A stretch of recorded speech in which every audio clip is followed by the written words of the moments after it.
अब हम उदयगिरी की गुफाओं के इतिहास के बारे में जानते हैं। तो ये गुफाएं 5वीं शताब्दी के आरंभिक काल की है और शिलाओं को काटकर बनाई गई है।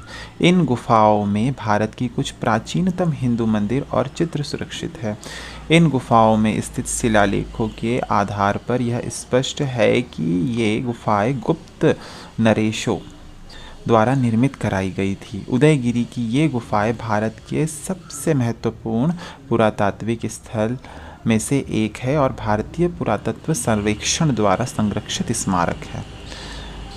विदिशा से जो वैसनगर होते हुए उदयगिरी पहुंचा जा सकता है। नदी से यह गिरी लगभग 1 मील की दूरी पर है।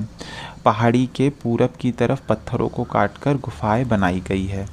प्रस्तर की कटाई कर छोटे छोटे कमरों के रूप में गुफाओं को बनाया गया है। साथ ही साथ मूर्तियां भी उत्कीर्ण की गई है। उदयगिरी में कुल 20 गुफाएं हैं। इनमें से कुछ गुफाएं 4वीं व 5वीं सदी से संबंधित है और गुफा संख्या 1 तथा 20 को जैन गुफा माना जाता है।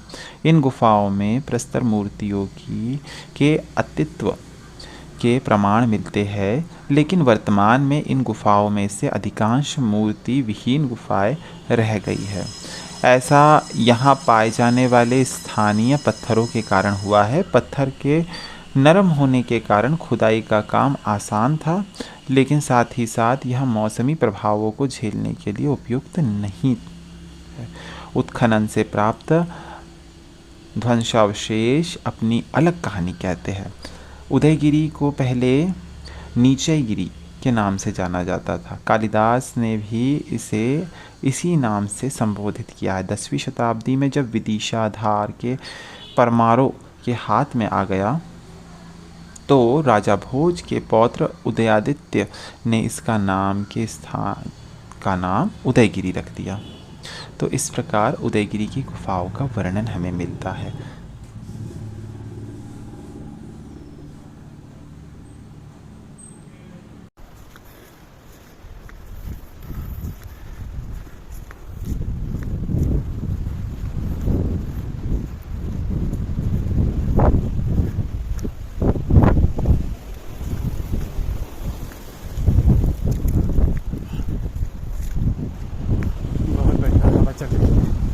थोड़ी देर पहले ही भयंकर बारिश हुई। ये देखिए झाड़ियाँ सूख गई हैं। बरसात का मौसम लगते ही यहाँ पर हरियाली छा जाएगी।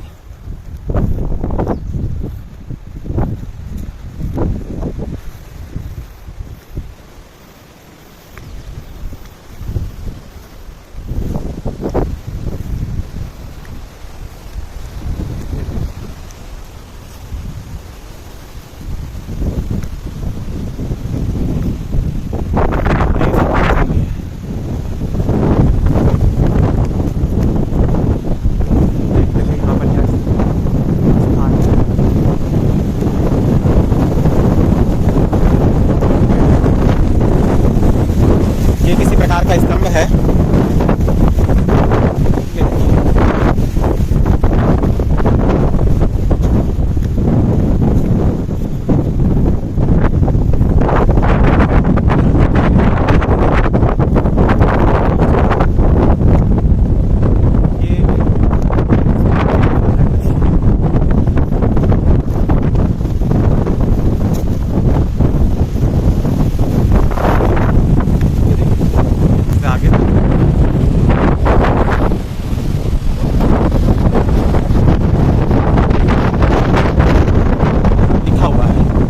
यह स्मारक प्राचीन संस्मारक पुरातात्विक स्थल क्या यहाँ पर पादरियाँ और ये सभी स्थान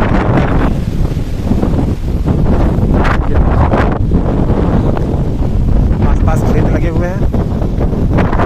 अत्यंत प्राचीन स्थान। ये टंकी बनी शायद पानी के लिए।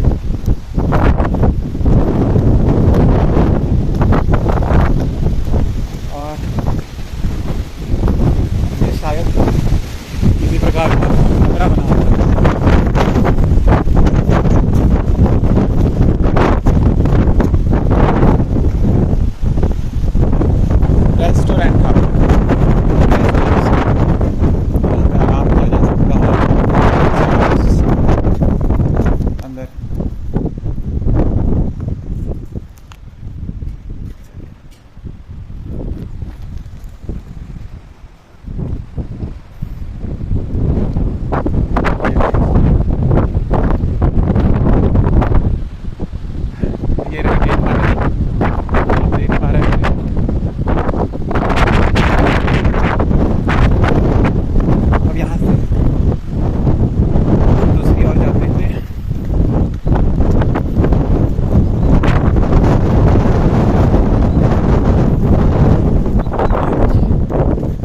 साधना के लिए, ध्यान के लिए बड़ा ही उपयुक्त स्थान है ये।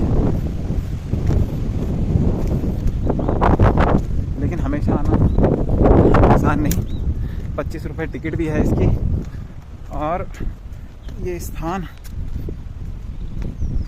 काफ़ी दूर भी है। चलिए इस और देखते हैं, इस और भी है।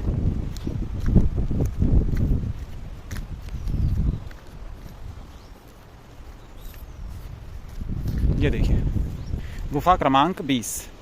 पहाड़ी के उत्तर पूर्व भाग पर स्थित यह पृथक गुफा 23वें जैन तीर्थंकर पार्श्वनाथ को समर्पित है। इस गुफा के भीतर भाग में प्रवेश द्वार के दोनों तरफ पद्मासन पर बैठे हुए कुल 4 जैन तीर्थंकर की प्रतिमाएं उत्कीर्ण की गई है, जिनके नीचे चक्र दर्शाया गया है। इन प्रतिमाओं के अतिरिक्त गुफा की दीवारों पर कुछ आधी अधूरी नक्काशी में शेर, हाथी, मानव, गधे आदि की आकृतियां खुदी हुई है। गुफा के गर्भगृह में के प्रवेश द्वार के बाईं तरफ उत्कीर्ण शिलालेख गुप्त कालीन है, जिसमें आचार्य गोसरमन के एक शिष्य शंकर द्वारा सर्पछत्र युक्त 23वें जैन तीर्थंकर पार्श्वनाथ की प्रतिमा स्थापित करवाने का उल्लेख मिलता है। यही इंग्लिश में लिखा है। चलिए हम वो देख लेते हैं। और देखिए नदी कितनी सुंदर लग रही है, वहाँ नीचे कमरा बना है।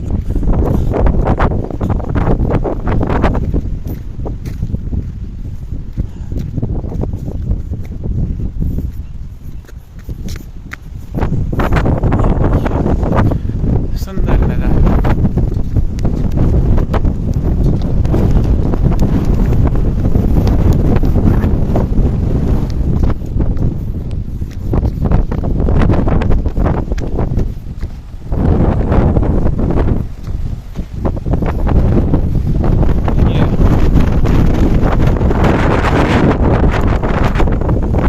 ये देखिए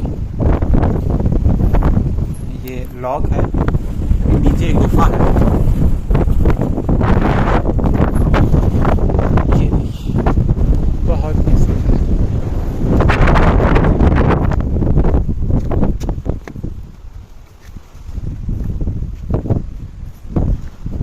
लॉक है गुफा।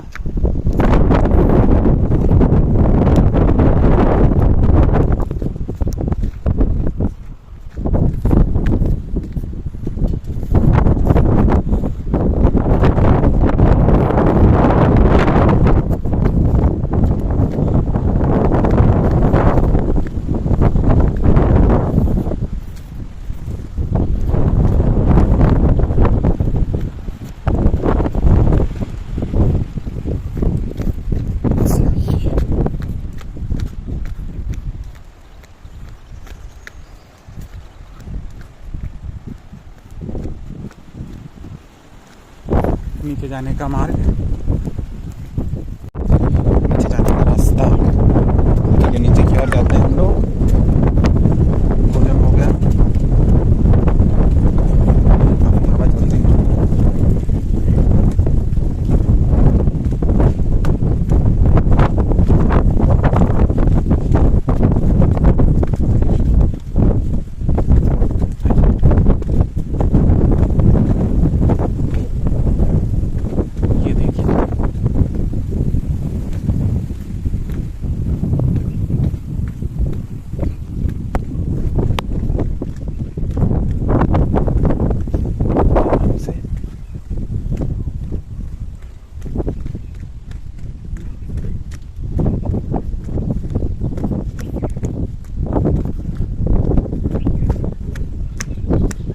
नीचे जाने का मार्ग।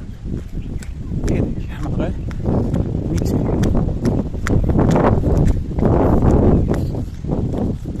यहाँ पर 2 स्तंभ दिख रहा है।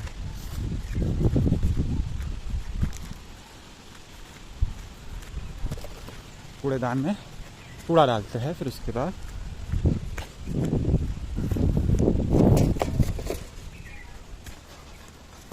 हम ये अत्यंत ही सुंदर और अंतिम गुफा देखिए। द्वारपाल है यहाँ पर, दोनों और थे, लेकिन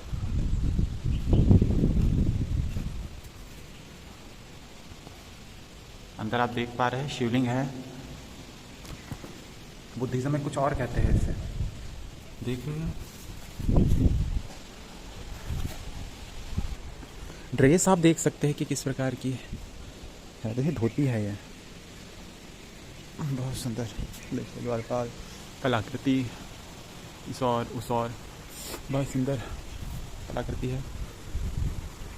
अंदर में शिवलिंग रखे हुए हैं।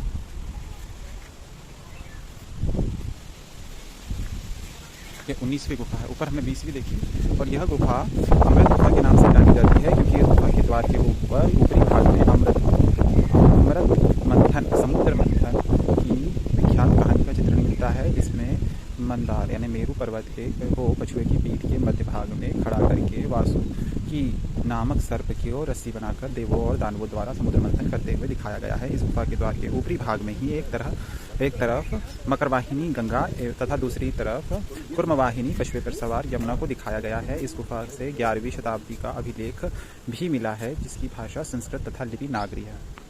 यही चीज़ इंग्लिश में लिखी हुई है, ये देख सकते हैं, उदयगिरी केव्स। तो आशा करते हैं आपको हमारा ये टूर काफ़ी पसंद आया होगा। ये देखिए यहाँ पर एक बहुत सुंदर कलाकृति को कांच के अंदर रखा गया है। ये शिव पार्वती की मूर्ति है।